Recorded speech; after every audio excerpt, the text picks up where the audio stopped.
जी नमस्कार। कार्य संस्कृति विकसित कैसे करें, उस कड़ी को आगे बढ़ाते हुए आज हम इस बात पर बात करने वाले हैं कि आप जब किसी भी क्षेत्र में किसी को शिक्षित या प्रशिक्षित करते हैं तो शिक्षण और प्रशिक्षण के बाद जब आज की दुनिया इस बात का मूल्यांकन कर रही है कि हमारा कहाँ कितना निवेश हुआ और निवेश के बाद हमारी आमदनी कितनी हुई, यानी कितना इनपुट हमने किया तो आउटपुट क्या मिला, तो ऐसे में कोई भी विद्यार्थी या कोई भी शिक्षण प्रशिक्षण प्राप्त करने वाला व्यक्ति और उसके अभिभावक भी स्वाभाविक रूप से इस दृष्टि से मूल्यांकन करेंगे। उदाहरण के लिए भारत गांव में बसता है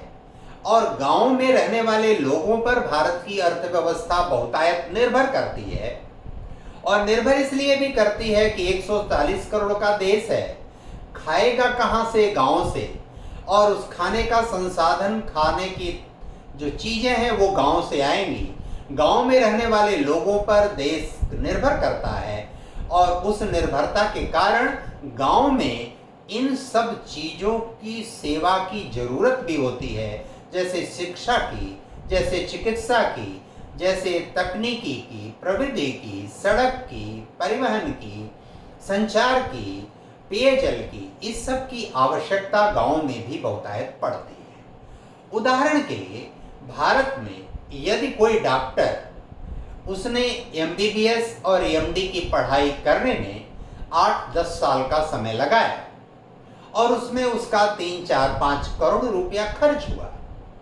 उसको आपने चिकित्सक बना दिया, चिकित्सक की नौकरी दे दिया। नौकरी देने के बाद 1 लाख 1.25 लाख उसका वेतन है। वेतन देने के बाद आप किसी को प्राथमिक स्वास्थ्य केंद्र पर किसी गांव में या किसी चौराहे पर जो प्राथमिक स्वास्थ्य केंद्र है किसी ग्रामीण इलाके में, वहां आपने चिकित्सक के रूप में तैनाती कर दी। अब अगर कोई 4 करोड़ 5 करोड़ रुपया खर्च करके किसी निजी क्षेत्र के मेडिकल कॉलेज से उसने पढ़ाई किया हुआ है और आप चाहते हैं कि वो 1 लाख 1.25 लाख रुपए मासिक नौकरी पर इनकम टैक्स देता हुआ और महीने में, साल में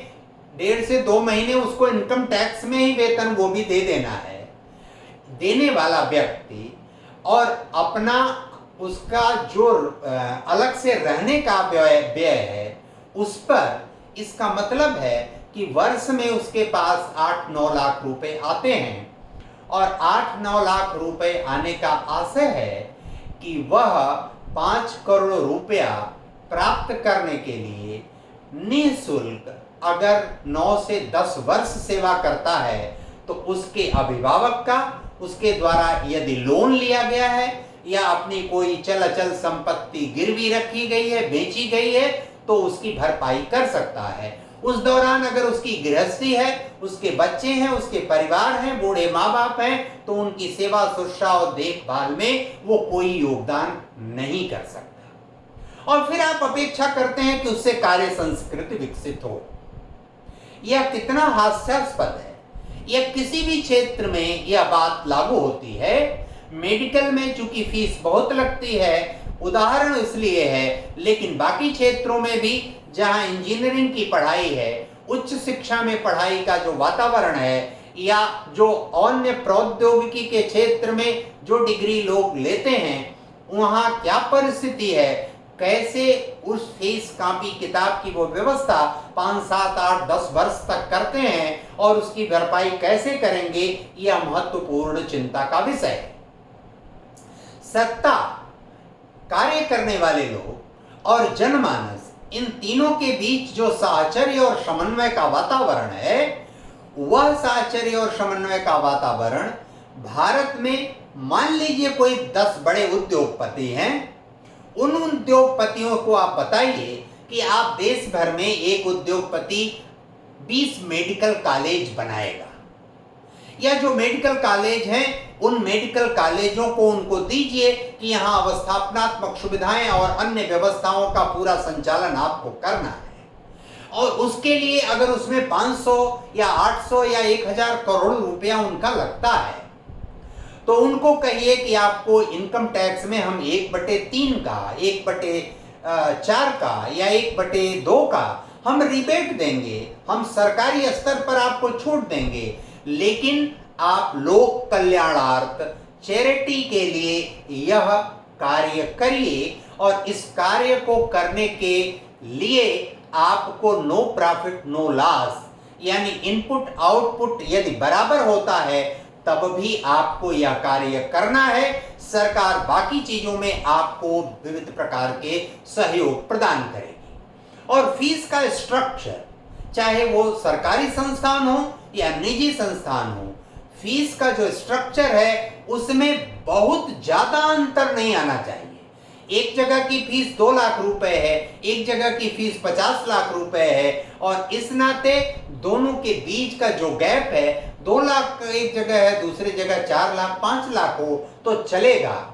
लेकिन अगर ऐसा नहीं करते, ऐसी व्यवस्था नहीं बनती है, तो निश्चित रूप से कार्य संस्कृति का विकास नहीं हो सकता। उदाहरण के लिए हम नीचे के श्रेणी में कार्य करने वाले पुलिस प्रशासन पर आते हैं। एक कांस्टेबल की नियुक्ति होती है। पीछे की सरकारों ने कितना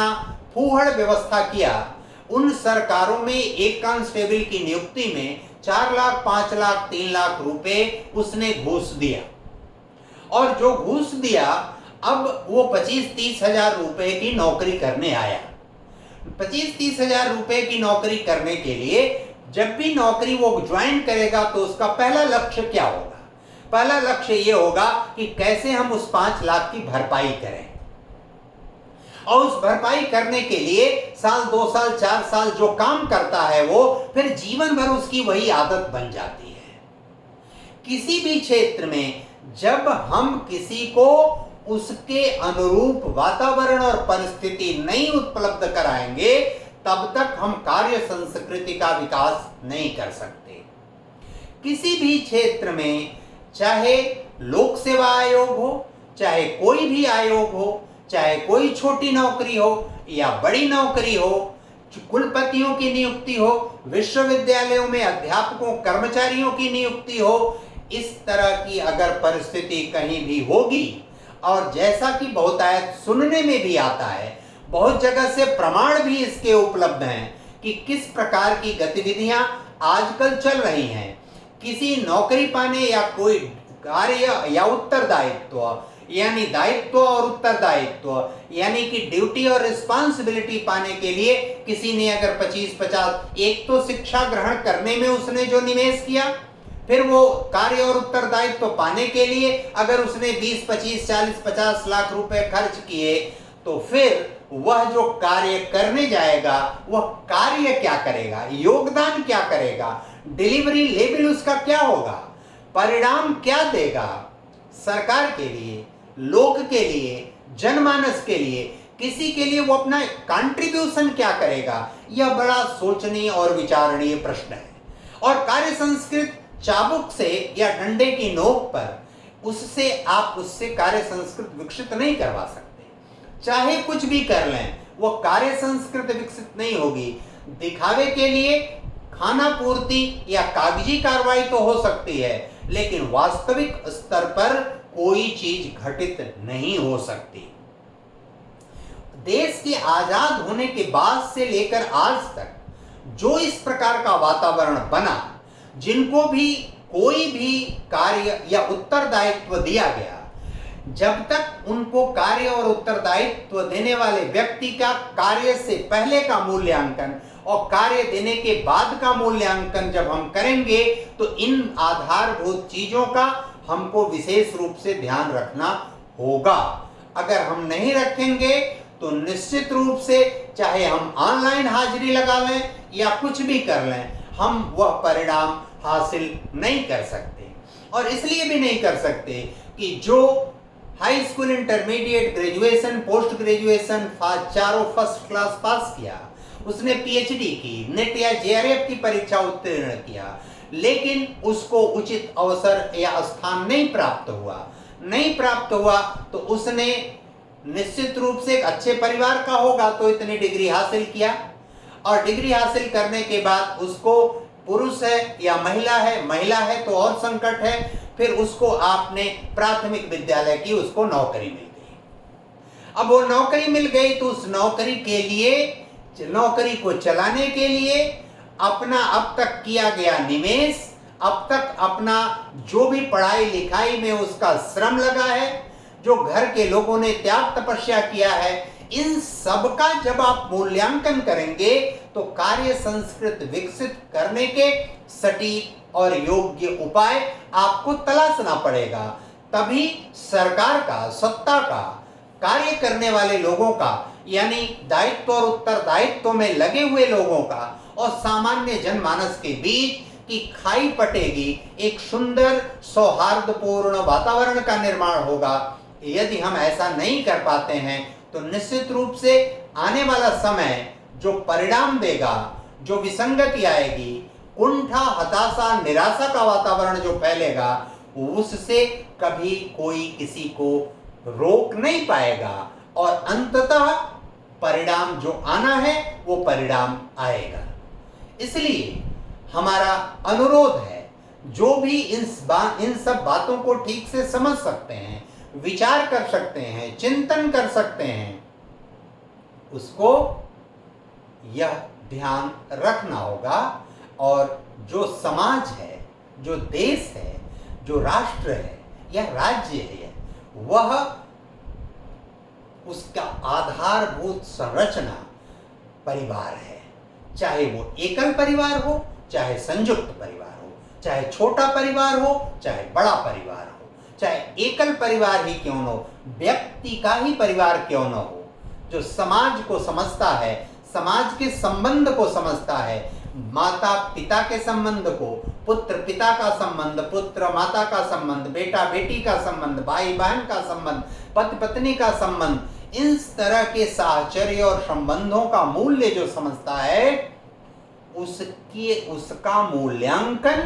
करने की जिम्मेदारी, जवाबदेही जिसकी है, अगर वो ठीक से समझ पाएंगे तो निश्चित रूप से कार्य संस्कृति का विकास ठीक प्रकार से होगा।